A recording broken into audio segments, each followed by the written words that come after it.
যে হবে যেখান থেকে হবে তাকে উঠিয়ে এনে তার বিচার চট্টগ্রামবাসী করবে। কোনো রেহাই সে পাবে না, আমি বলতে চাচ্ছি।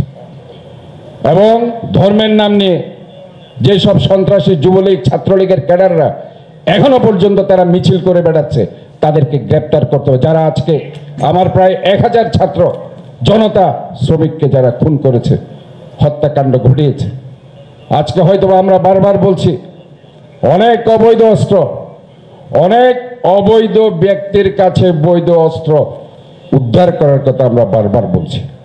এইসব অবৈধ অস্ত্র এবং অবৈধ ব্যক্তির কাছে বৈধ অস্ত্রগুলো অনতিবিলম্বে উদ্ধারের জন্য আমি বলছি। যতক্ষণ না আপনারা উদ্ধার করতে না পারবেন ততক্ষণ সন্ত্রাসীরা এখানে মাথা ছেড়ে দিবে, তারা এগুলো কাজ করবে। আর আমাদের আর কে দাস রূপ সাহেব বলেছেন, ওই ট্রাস্টি বোর্ডের যে 3 জনকে দায়িত্ব দেওয়া হয়েছে অনতিবিলম্বে তাদেরকে ওই দায়িত্ব থেকে অব্যাহতি দিতে হবে।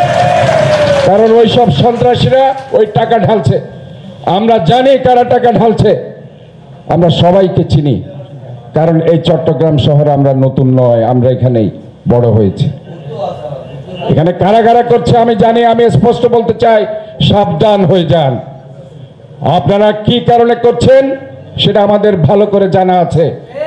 যখন ফুসে উঠবে কেউ রেহাই পাবেন না। কাজে এখনো সময় আছে। আপনারা আপনাদের যে ধরনের সাম্প্রদায়িক উস্কানি দেওয়ার জন্য কিংবা সাম্প্রদায়িক সম্প্রীতি নষ্ট করার জন্য, একটা দাঙ্গা লাগানোর জন্য, একটা রাজনৈতিক অস্থিতিশীলতা তৈরি করার জন্য যে কাজগুলো করছেন সেগুলো আমাদের জানা আছে। শক্ত হাতে সেটা জবাব দেওয়া হবে, কোনো ধরনের ছাড় দেওয়া হবে না।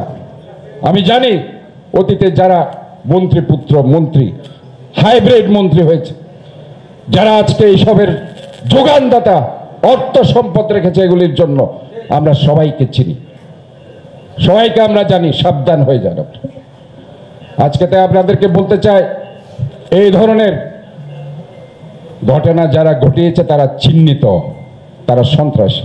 তার জন্য নিরীহ হিন্দু সম্প্রদায়ের ভাইদের উপর কোনো ধরনের কোনো যাতে অত্যাচার অনাচার যাতে না হয় সেটা আমি স্পষ্টভাবে বলছি। কারণ আমরা সবাই এই চট্টগ্রামের এই সন্তান, চট্টগ্রামকে আমাদের বাস করতে হবে। ঘটনাকে নিয়ে অন্য কেউ যাতে হত্যাকাণ্ডের শিকার না হয়, এই জিনিসটাকে আমাদের সবাইকে রোধ করতে হবে।